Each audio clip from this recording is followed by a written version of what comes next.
બામણિયા બાદશાહ વેર છે. હા હા કેટલા વર્ષથી? 80 ને 85 વર્ષ થયા ભાઈ. હે બાબા, તો 85 વર્ષમાં તમને કોઈ દી મોકો નો આવ્યો? હા અને આજે પૂછે વાત અહીં પૂછી. એમ નહીં, મારી સુવાનીમાં મેં જોર ઘણું કર્યું હતું યુદ્ધમાં જવા માટે. અને મેં કીધું આપણે ઓલી કાબરી ઘોડી નહીં ભાઈ, ઓલી કાબરી ઘોડી, ઈ કાબરી ઘોડી માથે હું સવાર થઈ અને ગામને પાદર પહોંચ્યો. અને મેં કીધું હું જાઉં છું વેર લેવા, પણ હાથ દીકરા નાના મને સાંભળી ગયા એટલે પાદરથી પાછો આવ્યો. હે બાબા, મારે એમ કે મોટા કોણ કરે ભાઈ? તમે અમારું હક પણ જોવા જાતા, પણ ફોટો તમારો બતાવતા. કારણ કે ફોટો બતાવવાનો કોઈને નથી પરણાયો, નથી કોઈને ઘરગાયો, અને તમે વેરમાં ભાઈ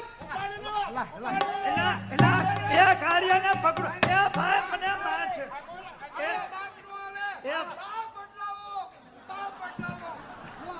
એ ભાઈ આ કાર્યો મને મારશે ભાઈ.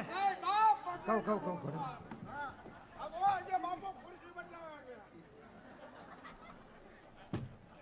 હે ભાઈ, એ કાર્યા તું ભાઈ વેર લેવા જાને બાપ.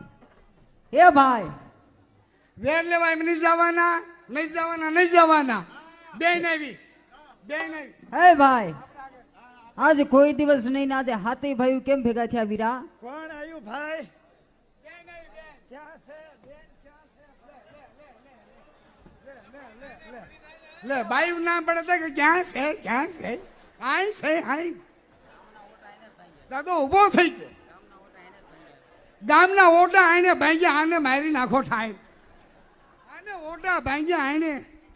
કોના વહુ નીકળ્યા તારા? લાવો લાવો. બાપા કોના વહુ નીકળ્યા? બેહો બાપા, બેહો બેહો. કોણ છે ભાઈ? હે વીરા, એ કાળુભાઈ કોઈ દિવસ નહીં આજે હાથી ભાઈ ભેગા થયા એનું કારણ વીરા? બેન બાપા કે વેર લેવો તો બેન એમ વેર લેવો નહીં જવાનું. પણ વેર ના, કારણ કે બાપનું હોય દીકરા જ લેવા જાય, બીજું જાય કોણ વીરા? વેર લેવા તો તારે જવું પડશે કાળુભાઈ. એટલે બાપાનું વેર લેવા દીકરા જાય એ વાત સાચી છે, પણ એમ નહીં જવાના. પણ એનું કારણ શું?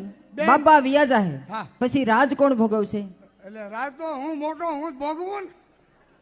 બાપાની માલ મિલકત છે હા ભોગવે નાનો. ઈ કોણ હાચવે?